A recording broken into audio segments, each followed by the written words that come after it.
Assalamualaikum and good morning class. So today I am taking your English lecture. In the previous lecture we completed the reading, words meaning and summary of the chapter. So today I am going to do the book exercise of the chapter. So open your books, take out your page number 3 and 4 and also take out your pencils because you are supposed to fill the questions on the book.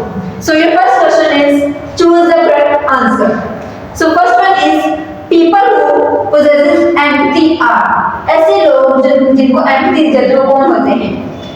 जब जो लोग empathy जो लोग दूसरों को empathy देते हैं वो कौन से लोग होते हैं? People around them अपने आसपास के लोगों से जो है वो कायम रहमदिली से पेश आते हैं. Fight with the people who are weaker जो उन लोगों से लड़ाई करते हैं जिनसे कमजोर होते हैं. So the correct answer is kind to the people around them. Circle the option 2. Now move to the page number 4.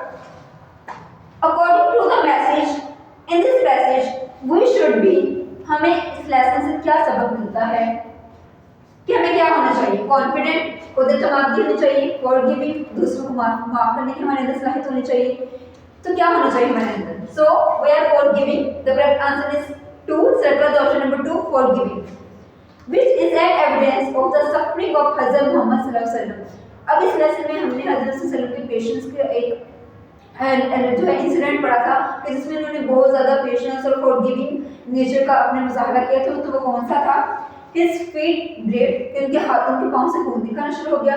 He forgive everyone उन्होंने सबको जो है वो माफ कर दिया. ही प्रीच इस्लाम को प्रीच किया. तो उनकी सर्वाइवल का जो हमें मैसेज मिला था वो यहाँ से मिला था. The correct is option 1. His feet blade कि उनके पाँव से जो है उनके पाँव से खून निकलना शुरू हो गए, उनके जूते खून से भर गए.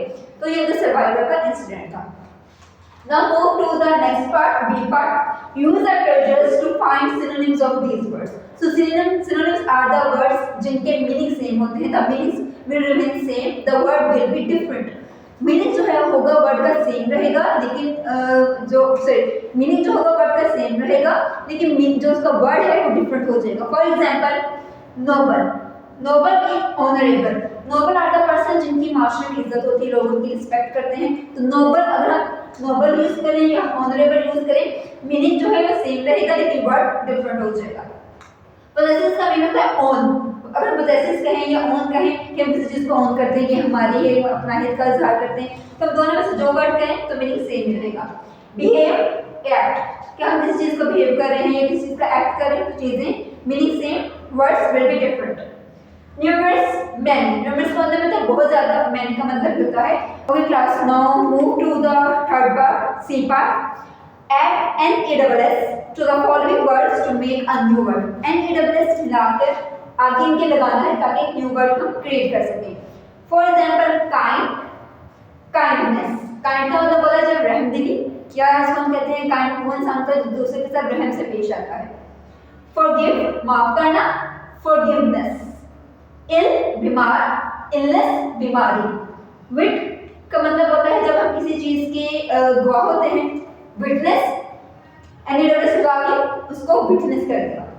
थिक, जब हम किसी से बात करते हैं कि ठीक है, मोटा है, तो थिकनेस या मोटाई को जाहिर कर रहे हैं. फॉर एग्जाम्पल बुक, थिक और उसकी मोटाई को अगर हम करेंगे तो थिकनेस है, कि थिकनेस है.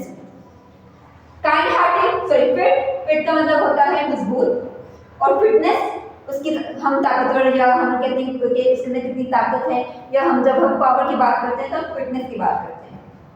काइंड हार्टेड, रहमदिल. काइंड हार्टेडनेस का मतलब होता है कि वो इंसान जो है वो रहमदिल है, रहमदिली करता है. सैड, अफसरदा. सैडनेस, अफसरदगी.